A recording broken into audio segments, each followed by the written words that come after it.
ওয়ালাইকুম রহমতুল্লাহি ওয়া বারাকাতুহু আলহামদুলিল্লাহ ওয়া সালাতু ওয়াসসালামু আলা মান লা নাবিয়্যা বা'দাহু আউযু বিল্লাহি মিনাশ শাইতানির রাজিম বিসমিল্লাহির রহমানির রহিম ফাকালা ওয়ালিল্লাহি লাউ কাতি লান্না মান ফারাআকা বাইনাস সালাহ ওয়াস সাকা ফা ইন্না যাকা হাক্কুল মাআল আল্লাহু লাউ মানাউ নি আনাকান কানু ইউআদ্দু নাহা ইলা রাসূলুল্লাহি সাল্লাল্লাহু আলাইহি ওয়াসাল্লাম লাকাহাতালহাতুহুম আলা মান ইহা কালা উমর ফাওয়াল্লাহি মা হুয়া ইল্লা আন কাদ শারাহা আল্লাহু সাদরিহা আবি বকর ফাআরাফতু আন্নাহু আল হক।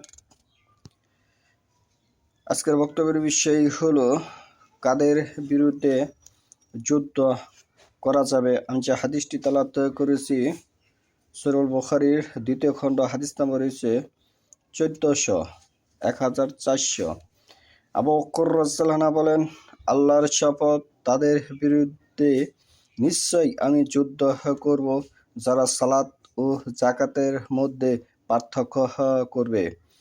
এই হাদিসের পরিপ্রেক্ষিতে ভারতবর্ষ সহ পৃথিবীর 995 জনের বিরুদ্ধে যুদ্ধ করা যাবে, কারণ তারা সালাতের মধ্যে পার্থক্য সৃষ্টি করেছে, ভেজাল বাজিয়ে দিয়েছে।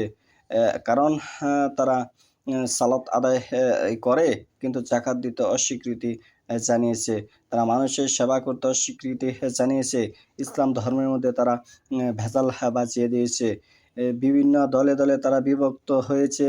এই দলে দলে বিভক্ত হওয়ার কারণে তারা বোঝাচ্ছে যে তারা ইসলামের একটি বিশৃঙ্খলা সৃষ্টি করার উপলক্ষে তারা বিভিন্ন দলে বিভক্ত হয়ে গেছে।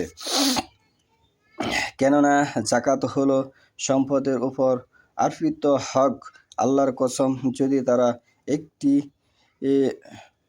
মহিষ দেয়, শাবক জাকাত দিতেও মহিষের দড়ি দিতে অস্বীকৃতি জানায়, যা আল্লাহ রাসূল সাল্লাল্লাহু আলাইহি ওয়াসাল্লামের কাছে তারা দিত, তাহলে জাকাত না দেওয়ার কারণে তাদের বিরুদ্ধে আমি অবশ্যই যুদ্ধ করব। ওমর রাদিয়াল্লাহু আনহু বলেন, আল্লাহর কসম, আল্লাহ আবু বকর রাদিয়াল্লাহু আনহুর হৃদয় বিশেষ জ্ঞানবান করে উপলব্ধি করে তুলেছেন, বিদায় তার এ দীর্ঘতা, এতে আমি বুঝতে পারলাম তার সিদ্ধান্তই যথাযথ। এখান থেকে আপনি কি বুঝলেন? রাসূলুল্লাহ সাল্লাল্লাহু আলাইহি ওয়াসাল্লামের জামানায় যারা জাকাত দিত মহিষের সাথে দড়ি দিত, কিন্তু আমার জামানায় যদি কেউ মহিষে দেয়, দড়ি দিতে অস্বীকৃতি জানায়, তার বিরুদ্ধে আমি যুদ্ধ করব।